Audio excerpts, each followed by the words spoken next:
इस कविता का जो विषय है, वो जो शब्द है, असल में उस पर कविताएं नहीं लिखी जा सकती। दुनिया की किसी भी कलम में इतनी ताकत नहीं है कि वो मां पे कविताएं लिख सके। मैं तो बहुत छोटा कलमकार हूं, मैं मां पे क्या कविताएं लिखूंगा। मैंने एक कविता सिर्फ ये लिखी है कि जब मां हमारे पास होती है तब शायद उसके होने का एहसास नहीं होता। जब मां नहीं होती तब जिंदगी क्या होती है, बस मैं ये कहना चाहता हूं।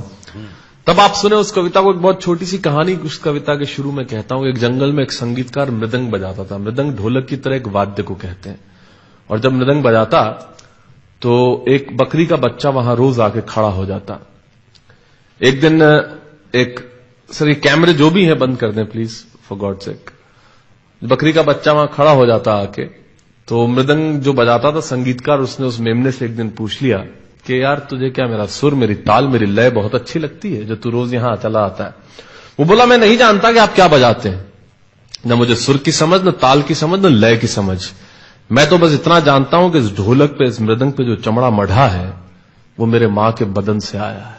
क्या बात है, बहुत अच्छे, वाह। जब इस पे थाप पड़ती है मैं आके खड़ा हो जाता हूं। बहुत अच्छे, वाह। मेरी कविता मां के न रहने पे भीतर से पड़ी हुई थाप की कविता है, तब सुनाना चाहता हूं। इस कविता में अगर आपके आंसू बाहर की दुनिया की यात्रा करना चाहे तो रोकिएगा मत। अगर आपको ठीक लगे, जैसा कहता हूं जब मां नहीं होती तब जिंदगी क्या होती है। एक मुनव्वर राणा साहब का शेर उधार लेता हूं कि किसी के हिस्से में मकान आया, किसी के हिस्से में दुकान आई, मैं सबसे छोटा था, मेरे हिस्से में मां आई। क्या बात है, वाह वाह, बहुत अच्छा। तब कहता हूं कि कल जब उठकर काम पर जा रहा था तो अचानक लगा कि कोई रोक लेगा मुझे। कल जब उठकर काम पर जा रहा था तो अचानक लगा कि कोई रोक लेगा मुझे और कहेगा खड़ा खड़ा दूध मत पी, हजम नहीं होगा। मुझे लगा कोई कहेगा खड़ा खड़ा दूध मत पी, हजम नहीं होगा, 2 घड़ी सांस ले ले। अरे इतनी ठंड और कोट भूल गया, इसे भी अपने पास ले ले। मन में सोचा मां रसोई से बोली होंगी जिसके हाथों में सना आटा होगा। अगली पंक्ति के खालीपन से जुड़े तो मुझे बताएं। मन में सोचा मां रसोई से बोली होंगी जिसके हाथों में सना आटा होगा, और पलट के देखा तो क्या मालूम था कि वहां सिर्फ सन्नाटा होगा। पलट के देखा तो क्या मालूम था कि वहां सिर्फ सन्नाटा होगा। अरे अब हवाएं ही तो बात करती हैं मुझसे। जब कोई नहीं होता तब अंतरिक्ष बात करता है, निर्वात बात करता है, वैक्यूम बात करता है। तब कहता हूं अरे अब हवाएं ही तो बात करती है मुझसे। लगता है जब जाऊंगा किसी खास काम से तो कोई कहेगा दही शक्कर खा ले बेटा, अच्छा शगुन होता है। कोई कहेगा गुड़ खा ले बेटा, अच्छा शगुन होता है। पर मन इसी बात के लिए तो रोता है कि सब कुछ है मां, सब कुछ। जिस आजादी के लिए तुझसे मैं सारी उम्र लड़ता रहा। आपने अपने बचपन में देखा होगा, माए हमें टोकती है, यहां मत जा, वहां मत जा, ये मत कर, वो मत कर। तब हम आजाद होना चाहते हैं। और आजादी की कीमत कितनी बड़ी देनी पड़ती है। अगर कम शब्दों में मैंने ठीक बात कह दी हो तो इसका एहसास मुझे जरूर कराइएगा कि सब कुछ है मां, सब कुछ। जिस आजादी के लिए तुझसे मैं सारी उम्र लड़ता रहा, वो सारी आजादी मेरे पास है। फिर भी न जाने क्यों दिल की हर धड़कन उदास है। कहता था ना तुझसे मैं वही करूंगा जो मेरे जी में आएगा, और आज मैं वही सब कुछ करता हूं जो मेरे जी में आता है।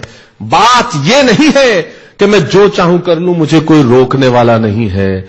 बात है तो इतनी सी कि सुबह देर से उठूं ना तो कोई टोकने वाला नहीं है। बहुत अच्छे, वाह वाह, बहुत अच्छे, वाह वाह वाह वाह। बात है तो इतनी सी कि सुबह देर से उठूं ना तो कोई टोकने वाला नहीं है। रात को देर से लौटूं तो कौन नाराज होगा भला, कौन कहेगा बार बार कि अब कहां चला। आप ही के जिंदगी के कुछ दृश्य चुराता हूं और आप ही को सौंपता हूं। रात को देर से लौटूं तो कौन नाराज होगा भला, कौन कहेगा बार बार कि अब कहां चला। दोस्तों के साथ घूमने पर उल्हाने कौन देगा, मेरे वो तमाम झूठे बहाने कौन देगा। सच कहा साहब, गम की चोटें जख्मों पे फौलाद से ज्यादा क्या होगी, और मां की दौलत दुनिया में औलाद से ज्यादा क्या होगी। तब कहना चाहता हूं कि रात को देर से लौटूं तो कौन नाराज होगा भला, कौन कहेगा बार बार कि अब कहां चला। दोस्तों के साथ घूमने पर उल्हाने कौन देगा, मेरे वो तमाम झूठे बहाने कौन देगा। कौन कहेगा कि इस उम्र में क्यों परेशान करता है। हाय राम, ये लड़का क्यों नहीं सुधरता है। पैसे कहां खर्च हो जाते हैं तेरे, क्यों नहीं बताता है। सारा दिन मुझे सताता है, रात को देर से आता है, खाना गर्म करने को जागती रहूं, खिलाने को तेरे पीछे भागती रहूं, बहाती रहूं आंसू तेरे लिए। कभी कुछ सोचा है मेरे लिए। खैर मेरा तो क्या होना है और क्या हुआ है, इस बुढ़िया का तो क्या होना है और क्या हुआ है। तू खुश रह लेना यही दुआ है, और आज तमाम खुशियां ही खुशियां। जीवन में जो सर्वश्रेष्ठ एक पंक्ति जो ईश्वर ने मुझे सौंपी वो मैं आपको सौंपता हूं। कहीं कोई कविता नहीं है, एक बहुत सामान्य सी बात जो बहुत सामान्य ढंग से मैं कह रहा हूं, लेकिन गेट सेट गो जो मैंने किताब लिखी, शायद हिंदुस्तान की पिछले 3 सालों में सबसे ज्यादा बिकने वाली किताब वो रही। 14 भाषाओं में उसका अनुवाद हुआ। वाह वाह मैं रोज टीवी पे बोलता हूं, मेरे लाखों लफ्ज कुर्बान करता हूं सिर्फ उस एक पंक्ति पे जो ईश्वर ने मुझे सौंपी, और कहीं कोई कविता नहीं है। आप ही का भाव आपकी उठा को सौंपता हूं और देता हूं, और जिस विश्वास के साथ मैंने लिखा उस विश्वास के साथ आपको देता हूं कि मेरा तो क्या होना है और क्या हुआ है, इस बुढ़िया का तो क्या होना है और क्या हुआ है, तू खुश रह लेना यही दुआ है। और आज तमाम खुशियां ही खुशियां, गम ये नहीं है कि कोई ये सब खुशियां बांटने वाला होता, पर कोई तो होता जो गलतियों पे डांटने वाला होता। बहुत अच्छे, वाह वाह वाह वाह, बहुत अच्छे, वाह। गम ये नहीं है कि कोई ये सब खुशियां बांटने वाला होता, पर कोई तो होता जो गलतियों पे डांटने वाला होता। और अंतिम पंक्तियां देता हूं कि तू होती ना तो हाथ फेरती, कभी सर पर या हल्के से बाम लगाती, आवाजें दे देकर सुबह उठाती, दिवाली पे टीका लगाकर रुपए देती और कहती बड़ों के पांव छूना आशीर्वाद मिलेगा, कपड़े मत फाड़ना अगला कपड़ा अगली दिवाली को सिलेगा। बहन को सताता तो तू चांटे मारती, बीमार पड़ता तो रो रो के नजरें उतारती, परीक्षा से आते ही खाना खिलाती, पिता की डांट का डर दिखाती, फिर पिता की डांट से तू ही बचाती। इसे नौकरी मिल जाए, ये तरक्की करे, दुआओं में हाथ उठाती, और तरक्की के लिए वतन छोड़ देगा ये सुन के दरवाजे के पीछे चुपके चुपके आंसू बहाती।